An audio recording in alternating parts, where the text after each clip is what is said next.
السلام علیکم یا سیدی یا رسول اللہ صلی اللہ علیہ وسلم وعلیٰ آلہ و صحابہ یا حبیب اللہ اللہم صلی علی سیدنا محمد وعلیٰ آلہ سیدنا محمد بارک وسلم۔ بسم اللہ۔ آج کا جو بیان ہے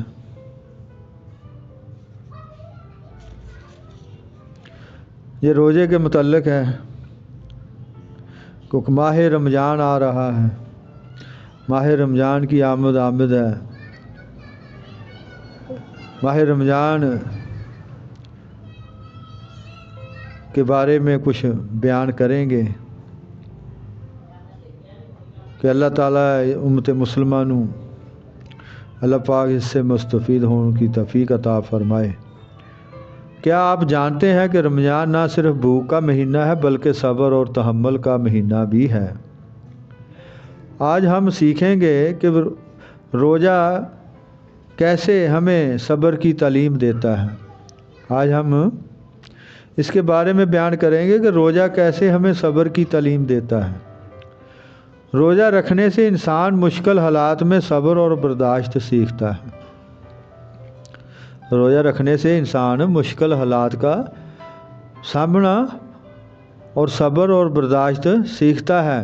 یہ نہ صرف دنیا میں بلکہ آخرت میں بھی کامیابی کا ذریعہ ہے۔ قرآن مجید فرقان حمید میں اللہ تبارک تعالیٰ فرماتا ہے اور صبر کرنے والوں کو اللہ بہترین اجر عطا فرماتا ہے۔ سورۃ الزمر آیت نمبر 10 صبر کے فوائد کے بارے میں کچھ بیان کریں گے۔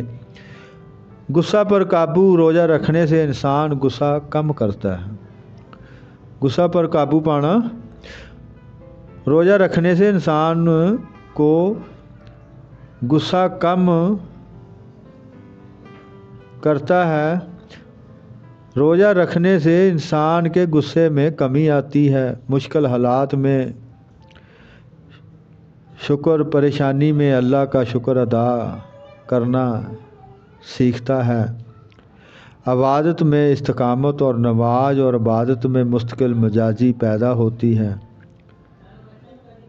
حدیث مبارکہ میں رسول اللہ صلی اللہ علیہ وسلم نے فرمایا، حدیث مبارکہ ہے کہ فرمان رسول اللہ صلی اللہ علیہ وسلم، صبر کرنے والے ہمیشہ کامیاب رہتے ہیں۔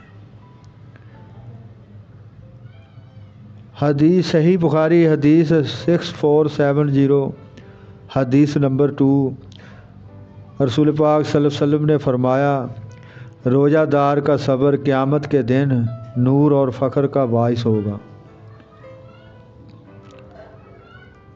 غصہ آنے پر گہری سانس لیں اور اللہ کو یاد کریں، چھوٹے چھوٹے صبر کے اعمال کریں، نماز اور دعا میں صبر کے اثرات دیکھیں۔ صبر رمضان کی سب سے بڑی برکت ہے۔ آئیے اس رمضان میں صبر کو اپنی زندگی کا حصہ بنائیں اور ماہ رمضان کی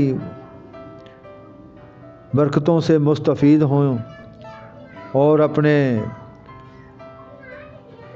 ملنے والوں کو بھی اس کی ترغیب دیں اور جہاں تک ہو سکے اس کے متعلق بتائیں اور لوگوں کے ساتھ پیار محبت سے پیش آئیں، اور افطاری کا بھی اہتمام کریں، سحری کا بھی اہتمام کریں، کیونکہ اس سے محبت بڑھتی ہے آپس میں اور قرب الہی حاصل ہوتا ہے، رسول اللہ صلی اللہ علیہ وسلم کی محبت حاصل ہوتی ہے۔ آمین ثم آمین۔ اللہم صلی علی سیدنا محمد وعلی آلہ سیدنا محمد وبارک صلی اللہ علیہ وسلم۔